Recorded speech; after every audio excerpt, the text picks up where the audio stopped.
Welcome to the Bald Brad Show. Our first segment of the day is regarding yesterday's White House press briefing where the gladiator Peter Doocy of Fox News questions John Kirby on these declassified documents surrounding the origins of COVID-19. And wait till you hear John Kirby's response to how Joe Biden's a very transparent president, folks. This one's going to make your head spin. Hit that like and subscribe button if you haven't already, as well as drop us a comment down below. Let's go ahead and roll it. About the bill President Biden signed yesterday, he says he will declassify COVID origins intel except info that would harm national security. Is there a bigger national security threat than something that killed 1.1 million people? Yeah, in this country? I've seen some of the commentary on your network about this. The president obviously has to balance transparency with national security, Peter. Of course he does. Right when coming into office, ordered the declassification of what the DNI had on COVID origins, ordered the entire intelligence community, and added the Department of Energy to that list. And where is it? Hey, let me finish my answer. If we're talking about the beginning of Added the his Department term. of Energy and the national labs, told them to keep studying it. We have kept Congress informed. Some of that has to be in a classified way right now, but it's always a balance between the public's right to know, right, not need, but right, and our obligation to protect national security. So one should not read into that statement that he's sort of laying a foundation here to be overly secretive. He believes strongly that we've got to find the roots and the origins of COVID so that we can prevent a future pandemic. And through his actions, just judge him on what he's done. Through his actions, he's proven that he's willing to be as transparent as possible with the American people because he believes that's important. Did you catch that, folks? Can we go back like 5 seconds? I'm not sure if you caught that. Let's go back real quick and just hear what he said, because I'm not sure if it's John Kirby standing on the podium right now or jean-pierre with that kind of lie. Through his actions, he's proven that he's willing to be as transparent as possible with the American people because he believes that's important. Folks, he believes it's important to be as transparent as possible. At the same time, he's going to talk about national security and transparency together. Where Joe Biden just got done having classified documents laying around everywhere. The Biden Penn Center, his house, his garage next to his Corvette, which he lied about. If y'all remember, to take you back down memory lane, it wasn't that long ago. Literally before the midterm elections, they found classified documents in Biden's home, the Biden Penn Center, hell, everywhere. And then they weren't transparent about it whatsoever. And by the way, not just once, not just twice, not just 3 times or 4 times, but there is rumors out there. There's a 5th set of classified documents. We're just not sure if they're actually classified. They did find documents, but again, we don't know if they're classified or not. So 4 times they weren't transparent about it that contained possibly national security information. But he tells us, oh, well, my garage is pretty safe. Like it's safer than Area 51 or Fort Knox. It's just, you guys, it is so amazing that you have people just standing there on the podium as if we don't have brains, or as if we're not able to look back on footage or news cycles and just pull it out and go, look, what the hell are you talking about? He's not transparent at all about anything. I mean, if he was transparent, he'd be standing on the podium himself and taking questions from the press. He's not transparent at all. John Kirby's not transparent. Hell, jean-pierre is not transparent whatsoever. She's the one that lied to us, and everybody came in the press briefing room and was asking her about these classified documents. So, you guys, I'm laughing because it's unbelievable. I mean, how often do we sit here and call out their BS every episode almost? I mean, that's literally what this podcast has turned into. Just disproving and calling out the BS from this Biden administration. I mean, there is so much BS and content, we don't know what to do with it all. But let's let them continue here. Does the White House hope that the lab leak theory is not true? We don't have a hope one way or the other, Peter. What we want is the ground truth. Wherever that takes us, wherever the science takes you, wherever the facts takes you, President Biden wants to know so that he can help work with the scientific community to prevent a future pandemic. We're not, there's no thumb on the scale here, Peter. It's not about not wanting a certain outcome. We just want the best possible outcome that we can get. And just quickly, I've heard this messaging from them before. Oh, well, we're going to stop a future pandemic. How are you going to do that? Like, what have you stopped China from doing on any level, really? I mean, China's going to do what they want to do. You don't have to look too far. I mean, look at Russia's just doing whatever the hell they want to do. So you have this guy in office that sucks at his job. I want him to be good. I want Joe Biden to be a good president, but he's not. He's fallen on every front. not just on diplomacy and policy, but hell, has literally just fallen physically many times off his bike, up a flight of stairs multiple times. I mean, who knows where else he's stumbled and fallen down. Didn't he fall down before and like hit his head or something like that and he had to go get it checked out? You can't keep track of all the things that have gone wrong with this guy, but this is the stuff they're going to peddle, you guys, and they expect us and want us to believe in all of this. I don't think so. About the meeting today, the Xi-Putin meeting. In November, when President Biden met with Xi, he said, I want to make sure that every country abides by the international rules of the road. Does he think China is abiding by the international rules of the road? In some cases, we have significant concerns about China's behavior, particularly their coercive and aggressive behavior, for instance, in the South China Sea and pursuing false maritime claims, concerns about intellectual theft, and some trade practices. And the president's been very open and honest about that, and he was when they met in Bali. But there are other areas where we believe there's room for cooperation with China, and we want to be able to pursue that too. But in order to do that, Peter, you got to keep those lines of communication open. You got to have that ability to talk, particularly when things are tense like they are right now. And that's what the president wants to get back to. I mean, unbelievable. You notice he didn't mention anything about the Uyghurs there, the camps that are going on, the re-education camps. You notice he didn't mention anything about the origins of COVID. Look, we all know it came from China. Hell, I don't need to be told necessarily that it came from Wuhan or it came from some BS market, which I don't believe that story. I believe that it actually came from a lab in Wuhan and it was a lab leak. That's what I believe. That's what a lot of people believe. Mind you, we couldn't talk about that for years. But look, we all know it was from China. China themselves literally said that it came from China. They're coming up with some cockamamie thing like it was some dog now before it was like a bat, and then it was some sort of seafood fish out of the market there. There's been so many just hubbub stories, but now they're coming out. I mean, they admitted that it came out of China, so I don't know why we just can't admit that point, but I think we all know. I think we all know why we can't talk about China with the Biden administration, because Biden's in the pocket of the Chinese. We talked about that story yesterday where supposedly the Chinese funneled the Biden family like $3 million allegedly. We've also talked about how Joe Biden and Hunter Biden have business dealings in China. But remember, it was a big deal when Ivanka Trump was selling clothing in Russia and she had to stop doing all business there. It was such a big deal that before Donald Trump ever became in the office, that he was a businessman doing business deals all around the world. God forbid he was doing that. But whenever you have actual allegations of Joe Biden supposedly having money funneled to him and his family, no investigations opened up. All the while, Mar-a-Lago is going to be raided by the FBI. Do you see any FBI raiding any of Joe Biden's stuff? The raids, I'm going to put that in air quotes for those that's actually listening on audio. The air quote of raids that was done on Joe Biden was voluntary in the sense of Joe Biden just opened up his door. Come on in, folks. If you find something, let me know, as if you didn't know there's classified documents in there. Well, let me know what you think about all this. Do you think Joe Biden's the most transparent president to ever walk the face of this earth? Because that's what they said at the beginning. That's what they said in the press briefing room. I mean, they literally said he was going to be the most transparent president that's ever existed when he started his term. He's the least transparent president that's ever existed. That's why you have the press pool, the reporters going off on one another, as well as jean-pierre, because she's not transparent and not answering their questions. So let me know what you think about that in the comment section below. Well, speaking of transparency, boy, do we got some numbers here for you folks. We got updates on illegal immigration. So illegal immigration to cost New Yorkers $10 billion. Yes, folks, that's with the B. President Biden's porous border policies are expected to cost New Yorkers $10 billion in 2023. And new watchdog report claims the Conservative Federation for American Immigration Reform's March study found New Yorkers will pay $9.9 billion all told for various federal, state, and local government programs to serve more than 1 million illegal immigrants and asylum-seeking migrants in the Empire State. Unbelievable. $10 billion. Well, where's all this money going?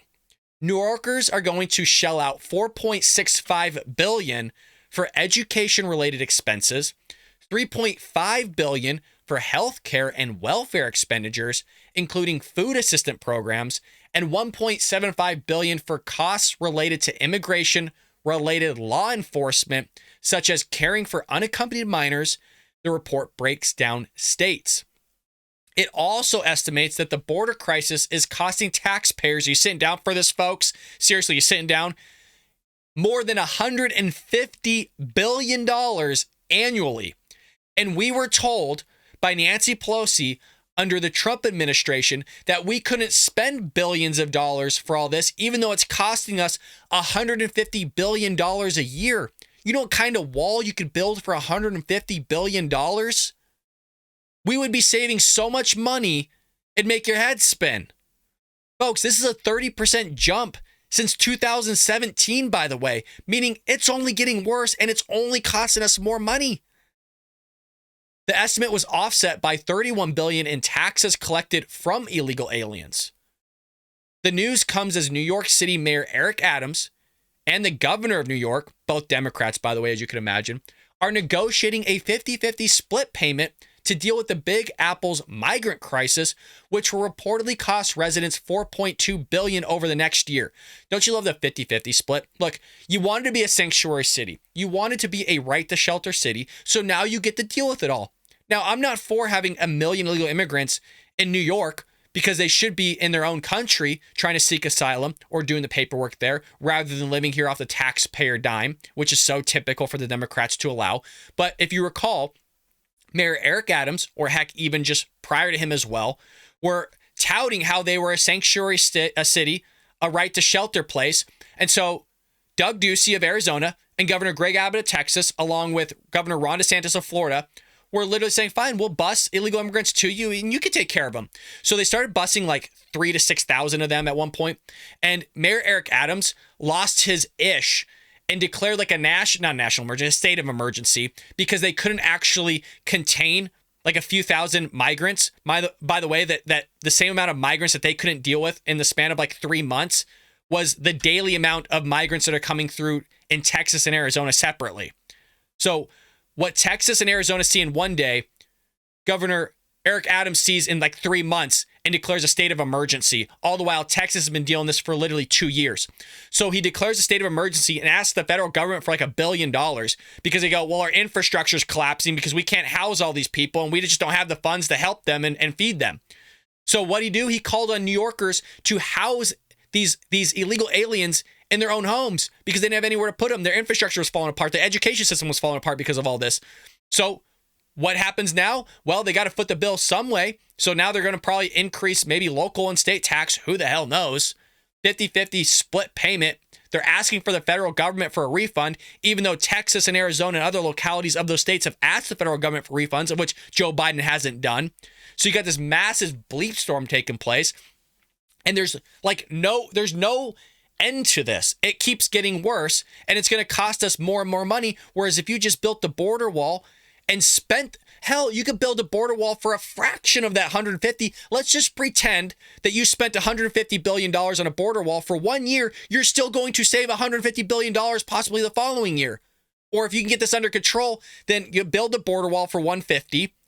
You allocate the resources in other places the following year. And then by year 3, you can actually have a good conversation with the GOP and Republicans and conservatives about, hey, what do we do with the people that are here now, the 22 to 25 million people that are here illegally? What should we do? Can we get the paperwork in? Can we start having them file that stuff and actually dictate who could stay and who has to get the hell out? That could be a conversation. But no, what they want to do is complain about it, all the while at the same time putting these camps in New York where literally, and again, I hope you're sitting down, and for a long time, Bob Bradshaw viewers, we've talked about this and actually showed the images. And by the way, that video got taken down and copyrighted, so we couldn't even show it anymore. Was they built camps, like actual tents and infrastructure for these illegal aliens where they get air conditioning, Xboxes, plasma TVs, phones, bedding. Hell, what else? They got the revolving menu catered to their culture and liking. It's a revolving menu, by the way, 3-course meal a day, laundry services. I mean, it just kept accumulating and accumulating. They got couches, rugs, coffee tables. I mean, what was given them was crazy, but now it makes sense because they're paying $10 billion for this stuff. Well, there was a state of emergency declared in October, as I've mentioned, over the migrant influx as tens of thousands were being housed in taxpayer-funded facilities. All the while our vets are sleeping on the streets. You see how this all works? We take care of other people better than we take care of ourselves. I mean, hell, you don't even have to look domestically. How many billions are we giving to Ukraine? All the while our vets are sleeping in the streets. Our road sucks. Our infrastructure sucks. We can't even get that under control. We can't even sit there and get our own borders under control. But we're just going to send billions just everywhere and anywhere. Take it. Well, you have this Republican from Tennessee named Representative Mark Green, and he's the chairman of the House Homeland Security Committee, and he told the Post the Biden administration is making families pick up the tab for this historic influx of illegal aliens, which is true.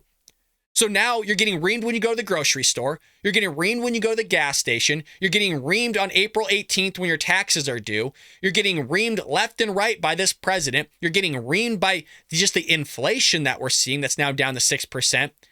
I shouldn't say really down, right? It is up 6% from the previous year, but you understand what I mean. It went from 9.1 now to basically 6%. Regardless, your pocketbook's taking a hit. The economy's taking a hit. You've lost about 21% of your retirement since this guy's taken office. I mean, it's everywhere that you're getting shellacked by this guy, and people are still going to vote for him. And people did vote for Democrats in the midterms because they love it. They love getting their you-know-what kicked. It's like Jim Carrey from Liar Liar that's sitting there in the bathroom, and he walks out and he goes, I just kicked my own ass. That's literally what Democrats are doing to themselves. They're kicking their own ass, and they're kicking all of our asses too because we're having to deal with it now and foot the bill. So, quote, instead of making families pick up the tab for the historic influx of aliens, the Biden administration should be enforcing the laws on the books. Yes, literally the executive branch is supposed to execute the laws that are on the books. And resuming construction of the southwest border wall to help our border patrol do what they do best, secure the border. I was told by Alejandra Mayorkas, DHS secretary, literally to Congress saying the border is secure. You heard that from Karine Jean-Pierre. She literally told us on the podium during the White House press briefing with Peter Doocy that they're not just walking across the border. And Peter Doocy was dumbfounded. He almost fell over in his chair. He couldn't believe that she actually said that. I'm told the border is secure. All the while, you literally have Arizona and Texas using shipping containers to build a makeshift border wall, and then the federal government stepping in and saying, hey, you got to take that down because of environmental reasons. You literally can't write this stuff. It is so insane. You guys, when I'm talking about this, it almost seems like it's satire, like it's not real. But no, this is what's going on. You also have a New York representative here who sits on the Homeland Security Committee, said a porous border policy is to blame. Yeah, you think? Yes, we've been saying that for literally 2 years, you idiots. Literally freaking 2 years we've been saying this stuff, and now you're going, yeah, it's pretty bad. Well, 5 million people came across the border, massive fentanyl, gang members, terrorists. Oh, it's bad now, huh? Freaking idiots. God. Well, under Joe Biden's watch, this is a quote from a Long Island Republican, under Joe Biden's watch, an untold number of illegal immigrants and dangerous narcotics have flowed into the United States, and Americans are suffering the consequences. Republicans on the House Homeland Security Committee will continue pressing the president to reverse course from his administration's current porous border policy and take meaningful steps to secure our nation's entryways. Hey, look, if it's been 2 years, if it was going to happen, it would have happened already. But we got massive surge at the border. You got a $31 trillion national debt. And the cost of providing for millions of people who have no legal right to be in the United States continues to grow at an alarming rate. I mean, he's literally shattering records here, you guys. Every month he's shattering records. But then you have Karine Jean-Pierre standing on the podium going, well, the Venezuelans are down 90%. Well, that's cool. That's not the mass majority that's flowing across the border, you knucklehead. Good morning, folks. Good morning. Well, enough with illegal immigration.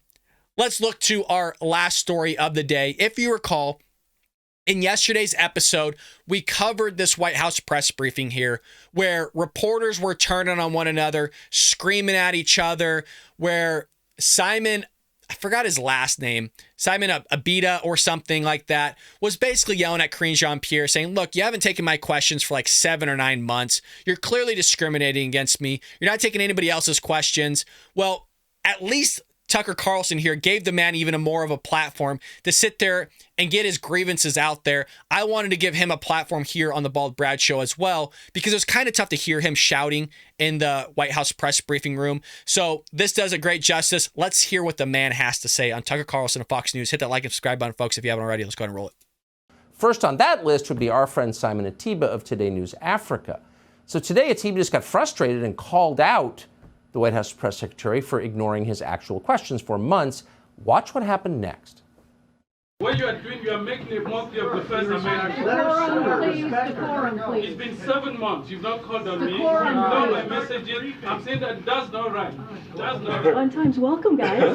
Welcome. Welcome to the press briefing room. That's not right. This is not China. This is not Russia. This is the United States. This is the White House.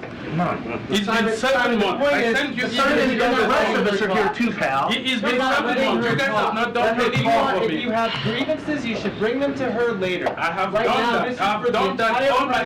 So the posit here, and this is why I want to kind of re-show it, because Fox News actually had their camera in the room, which they usually do when Peter Ducey and Jackie Heinrich and others are in there doing their questions. They'll actually do a live feed into whatever show is going on in Fox News.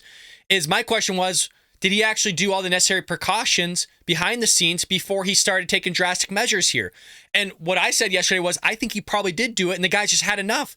And the example that I used was, look, at some point, you got to turn into an a-hole here because you've been nice. You've been dealing with face-to-face confrontation behind closed doors. You've sent emails. Look, all my emails have been ignored. So he's done everything behind the scenes that he's supposed to do. He checked off the boxes, and she still wanted to mess around. So now he's making a scene out of it. And you know what? You'd be surprised here, you guys. Kayleigh McEnany, who I support, I buy all of her books. I love her and I adore her.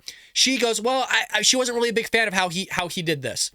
How he basically heckled Karine Jean-Pierre. I'm all for this. I do every single White House press briefing. I'm not even saying I'm a big fan of Simon. That's not what I'm saying, but he has a right to get his questions in at least. She won't even call on the guy.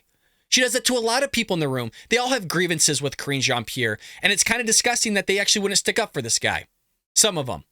Now, I don't know what's going on behind closed doors. I don't know if this guy's a knucklehead here, or he rubs people the wrong way, or if he's a slimy guy. I don't know. Maybe that's also part to do with it. Who the hell knows? But he still has a right to get his questions in. And I'm actually all for him acting like this, because again, at some point, you got to be a jerk. And we've all been in there before, where you act nice, you keep taking advantage of, and then finally you go, you know what, screw this. I'm just going to be a jerk. So the guy had his breaking point, he had his moment. Let him continue here. Emails have been And the ignored. press corps is tired of dealing with this.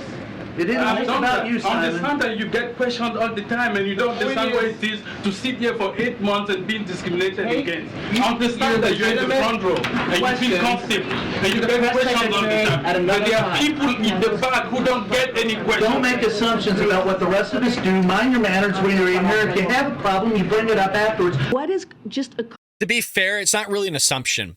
And again, this is the qualms that I have with some people in the front row. It's not an assumption. He literally hasn't got his question answered for a long time. Sometimes you forget the guy's even in the room. There was even a point in time where he just stopped showing up. Why even bother coming if you're not going to get your questions answered or even get a question in? And the reason why I phrase it that way is because she doesn't answer anybody's questions. So you got this guy in the front row, this knucklehead. I hope Tucker Carlson calls him out, because the guy frustrated me when he said that. He should have been, if you're not going to stick up for Simon, then just sit there quietly and do your own thing, which a lot of reporters did do in the room. But you got some people turning on him, and they're knuckleheads. heard this last 10, 15 minutes is unacceptable. It is unacceptable. You've been disrespectful So for months. we're either going to continue the briefing, or we can just end the briefing right here. Outrageous doesn't even describe what we just played for you. So here you have the White House press secretary, whose job it is to answer questions from journalists on behalf of the entire American population, hijacking the event to promote a TV show, and then screaming at a guy who wants his questions answered. And then the other shills in the room don't take the side of their fellow journalist, but take the side of the lady at the front, to whom they are actually beholden, and try and shut down Simon Atiba. Who did that? Again, I haven't watched this whole thing. It seems like Tucker Carlson here is saying the same thing I did yesterday. And it's just as surprised as I was going, I thought everybody would band around this guy because they all have their grievances with this lady of not answering their questions, not taking everybody's questions. They're all reporters. You think they would band together and be in unison, which we've seen from NBC, Fox, and ABC working together. It seemed like maybe they had that strategically behind closed doors. I don't know what goes on, but he's just as shocked as I was. This is a partial list. That would include Jeff Mason of Reuters, who should be ashamed, Brian Karam of CNN, Yep. Associated Press correspondent Zeke Miller. He even apologized to the press secretary later in the press conference. They, again, should be ashamed of themselves. And previous generations of reporters would have turned on them. Really, you're taking her side? Well, see, Tucker, all three of those, CNN, the Associated Press, and others, they get, I mean, literally, she starts with Zeke Miller of the Associated Press or somebody of the Associated Press, regardless who's sitting down for them. They take the first question. They get the first question every time. So, of course, they're going to turn around and start going off after Simon and whoever else, But it's true. The people in the back don't get their questions in. It's true. We all see what's going on. I cover every single one for the most part. It does happen. I don't show all the clips, folks, but she really does. She really does sit there and I don't know if it's discrimination or what you would want to call it, but she definitely is strategic in terms of who she takes questions from.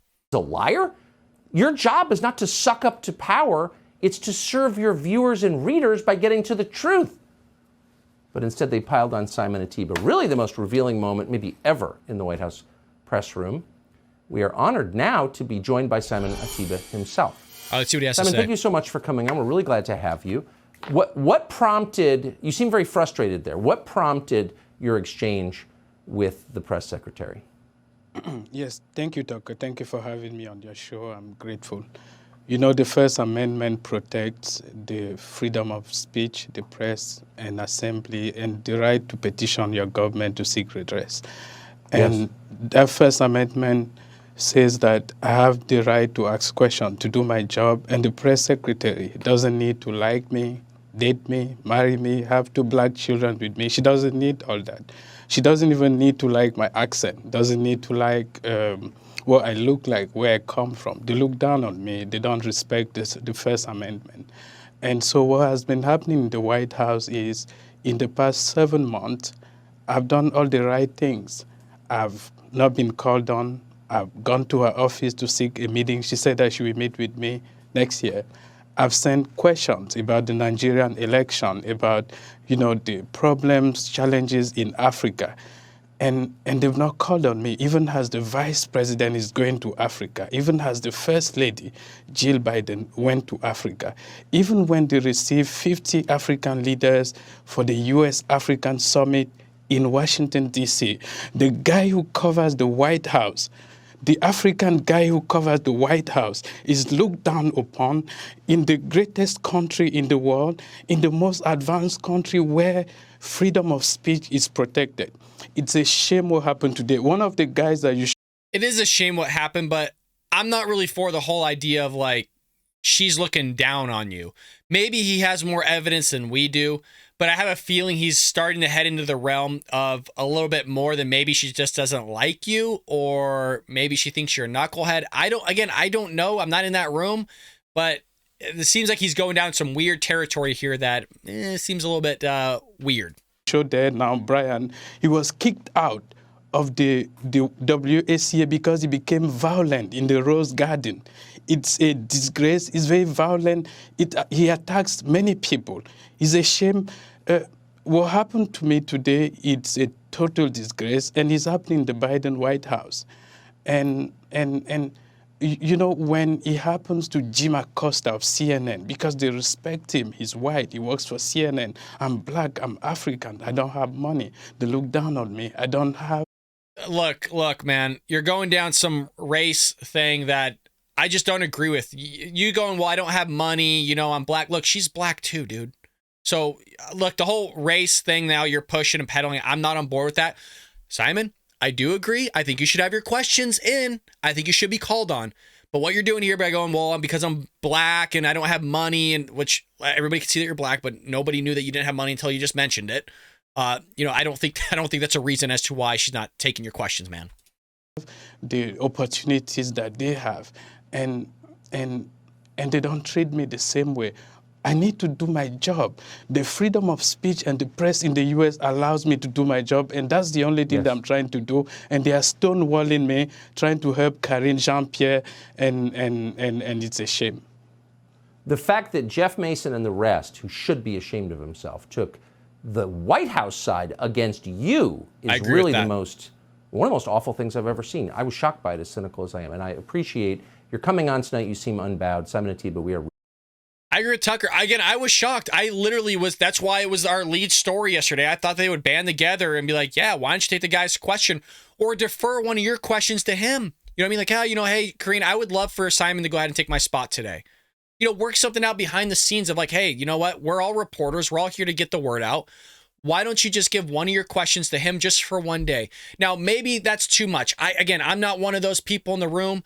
I'm not for him pushing this whole race thing. I'm black. I don't have money. Look, I'm not big into that type of idea. Maybe you did something, maybe you said something that she didn't like, you really pissed her off. You probably pissed her off more because this wasn't the only time he's kind of spoken up.